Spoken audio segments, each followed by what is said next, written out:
Taste the Daily. Cuddalore மாவட்டம் நடராஜபுரம் கிராமத்தில் அதிமுக சட்டமன்ற உறுப்பினர் கே.ஏ. பாண்டியன் பயணியர் நிழற்குடை கட்டும் பணிக்கு அடிக்கல் நாட்டி பணியை துவக்கி வைத்தார். நடராஜபுரம் கிராமத்தில் 6 லட்சம் ரூபாய் மதிப்பீட்டில் புதிதாக பயணியர் நிழற்குடை கட்டுவதற்கு பூமி பூஜை நடைபெற்றது. இதில் கடலூர் கிழக்கு மாவட்ட செயலாளரும் சட்டமன்ற உறுப்பினருமான கே.ஏ. பாண்டியன் அடிக்கல் நாட்டி பூமி பூஜை செய்து பணியை துவக்கி வைத்தார். இந்நிகழ்ச்சியில் கழக நிர்வாகிகள் பலர் கலந்து கொண்டனர்.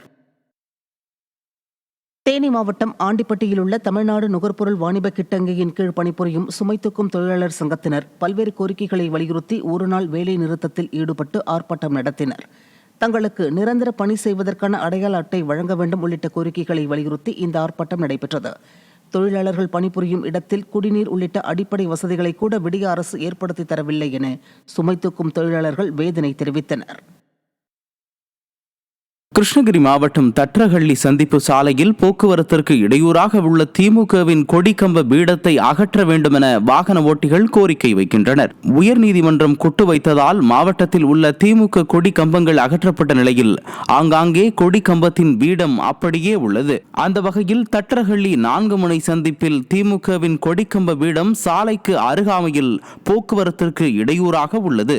விபத்துகள் ஏற்படும் சூழல் உள்ளதால் விடியா அரசு உடனடியாக அகற்ற வேண்டும் என கோரிக்கை எழுந்துள்ளது. திருவள்ளூர் மாவட்டம் மீஞ்சூர் ஒன்றியத்திற்குட்பட்ட ஊராட்சிகளில் அரசு நிலங்களில் 100 நாள் வேலை திட்டத்தின் கீழ் கண் துடைப்பிற்காக அமைக்கப்பட்ட விளையாட்டு திடல்கள் தற்போது பயனின்றி கிடப்பதாக குற்றச்சாட்டு எழுந்துள்ளது. இந்த விளையாட்டு திடல்கள் ஊருக்கு ஒதுக்குப்புறமான காலி இடங்களில் தரமற்ற கான்கிரீட் கட்டுமானங்களால் ஏற்படுத்தப்பட்டதாக கூறப்படுகிறது. விளம்பர புகழ் ஸ்டாலின் அரசின் அதிகாரிகள் இவற்றை திட்டமிடல் இல்லாமலும் தரமின்றியும் அமைத்ததால் தற்போது யாருக்கும் பயனில்லாமல் கிடப்பதாக குற்றச்சாட்டு எழுந்துள்ளது.